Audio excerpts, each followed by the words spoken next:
The working people. I know the last 5 months have been gut-wrenching for so many people, for the Israeli people, for the Palestinian people, and so many here in America. This crisis began on October 7th with a massacre by a terrorist group called Hamas, as you all know.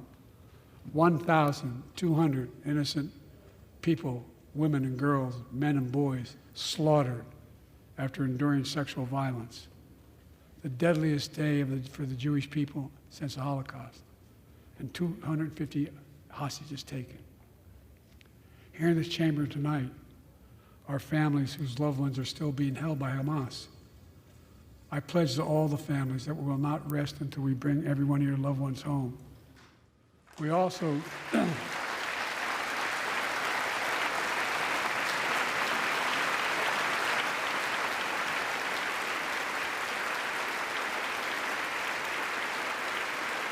Israel has the right to go after Hamas.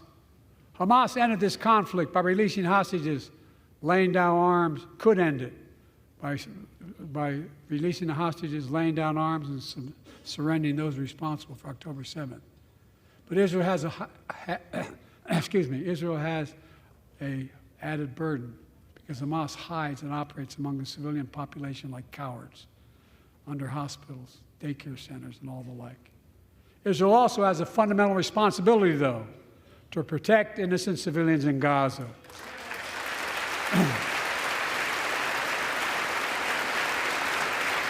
This war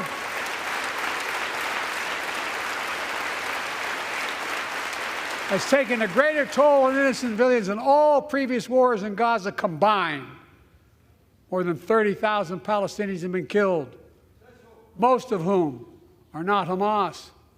Thousands and thousands of innocent women and children, girls and boys, also orphaned. Nearly 2 million more Palestinians under bombardment or displacement. Homes destroyed, neighborhoods in rubble, cities in ruin. Families without food, water, medicine. It's heartbreaking. I've been working nonstop to establish an immediate ceasefire that would last for 6 weeks to get all the prisoners released, all the hostages released, to get the hostages home and ease the intolerable and humanitarian crisis and build toward an enduring, something more enduring. The United States has been leading international efforts to get more humanitarian assistance to Gaza.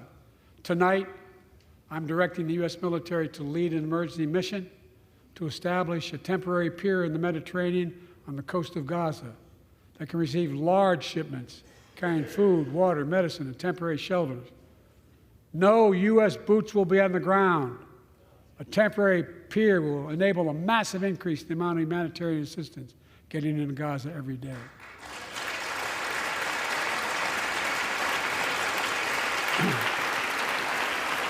And Israel must do its part.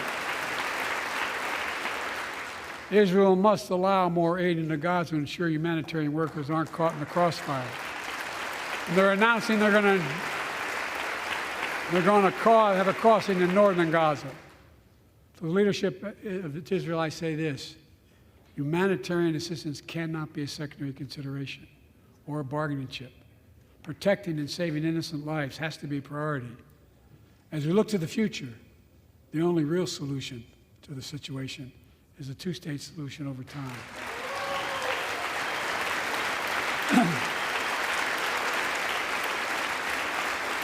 And I say this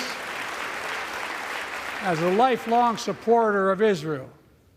My entire career, no one has a stronger record with Israel than I do. I challenge any of you here.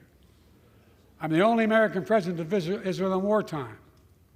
But there is no other path that guarantees Israel's security and democracy. There is no other path that guarantees Palestinians can live in peace with peace and dignity. And there's no other path that guarantees peace between Israel and all of its neighbors, including Saudi Arabia, with whom I'm talking. Lincoln